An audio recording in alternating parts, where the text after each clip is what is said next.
حضرت آپ کی جو نمازیں یا جو جنازے وغیرہ ہیں، پہلے بھی نشتر پارک میں غالباً ایک نماز ہوئی تھی تو اس میں جس پہ بڑا پاکستان کے اندر ایشو ہو گیا تھا کہ اس سے معلوم یہ ہوا، لوگوں میں یہ تاثر یہ جاتا ہے کہ آپ کی جو نمازیں ہیں یا جو عبادات ہیں، جو دعائیں اور معصور ہیں، اس میں آپ صحابہ کرام کے اوپر تبرے ہیں اور معاذ اللہ اس میں گالیاں ہیں، اس میں اس طرح کی بری چیزیں ہیں کہ اگر وہ لوگوں کے سامنے ہو تو فرقہ اور افتراق بڑھے گا۔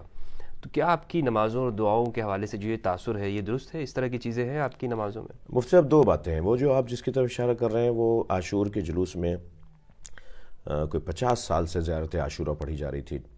ریڈیو پاکستان کراچی سینٹر سے 40 سال تک زیارت عاشورہ پڑھی گئی عاشور کے دن۔ زیارت عاشورہ ہمارے ہاں حدیث قدسی کا درجہ رکھتی ہے۔ اچھا، زیارت عاشورہ پہ دو رائے نہیں ہے شیعہ کے اندر کہ وہ اعتبار میں مکمل ہے، ٹھیک ہے؟ لہٰذا ہم گلا کاٹ دو ہمارا، مار دو ہمیں، جو تم کرتے آ رہے ہو کرتے رہو۔ زیارت عاشورہ ہمارے ہاں ایک مکمل مستند، بلکہ میں کہوں کہ بالتواتر نقل ہوئی ہے ائمہ اہل بیت سے، اور ہم اس کے بارے میں بال برابر بھی تردد کا شکار نہیں ہے۔ پوری شیعہ قوم، پوری دنیا۔ وہ اور بات ہے کہ ایران میں جب اسلامی انقلاب آیا تو زیارت عاشورہ جیسے سب جگہ پڑھی جاتی ہے وہاں بھی پڑھی جاتی تھی، تو وہاں آیت اللہ خمینی نے اسے ٹی وی ریڈیو سے نشر کرنے سے روکا تھا کہ کیونکہ ایران میں سنی بھی رہتا ہے اور سنی اس کو ناپسند قرار دے رہا ہے اس کے بعض الفاظ کو، لہٰذا وہ سرکاری چینلوں سے نشر ہونا بند ہو گئی تھی۔ تو میں بھی ذاتی طور پہ اس کا قائل ہوں کہ مائک پر اور نشریات میں وہ آپ اپنے عقائد بیان نہیں کریں کہ جس میں کسی ایسے شخص کا نام لیا جا رہا ہو جسے بعض لوگ صحابی مانتے ہیں، تو غلط فہمی پھیلانے میں آسانی ہوگی۔ زیارت عاشورہ میں جن لوگوں کے نام ہیں، ٹھیک ہے، وہ انہی لوگوں کے نام ہیں جو آپ کے یہاں خود مسلم نہیں ہیں، اچھا، جو آپ کے یہاں معتبر نہیں ہیں۔ اموی حکمرانوں کے نام ہیں جناب اچھا، خلفائے راشدین کی تو نہیں؟ نہیں اچھا اچھا اچھا نہیں، تو بالکل نہیں ہے۔ آپ آج جا کے دیکھیے گا جن کے نام ہیں وہ یہی ہیں جن کی طرف ہم نے ابھی اشارہ کیا۔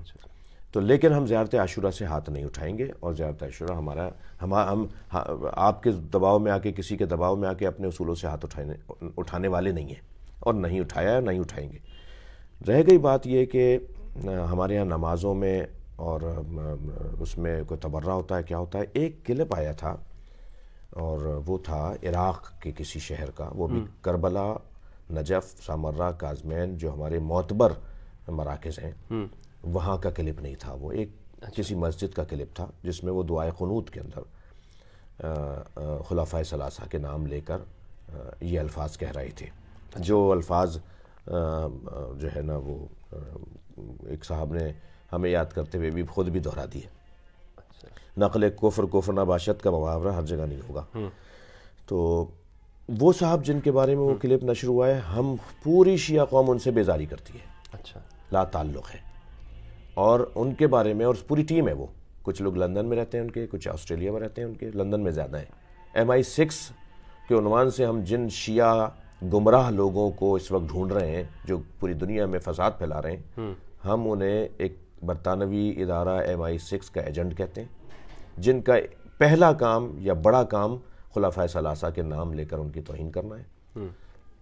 اور امہات مومنین میں سے بھی دو وہ بیویاں جن کے بارے میں ہم ان کی بے احترامی کے قائل نہیں ہیں، لیکن ان کو آئیڈیل نہیں مانتے۔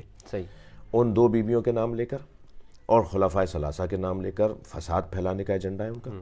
پھر شیعہ میں بھی لڑائی کرانے کا ان کا ایجنڈا ہے، ہم انہیں جانتے ہیں۔ ان میں سے وہ ایک صاحب تھے جن کا وہ کلپ ہے، یاسر حبیب کا نہیں؟ جی ہاں، یاسر حبیب کا بھی ہے، ان کے علاوہ ایک اور صاحب بھی ہیں، اور ایک جو ہے وہ توحیدی کر کے ہیں، ان کا ہے۔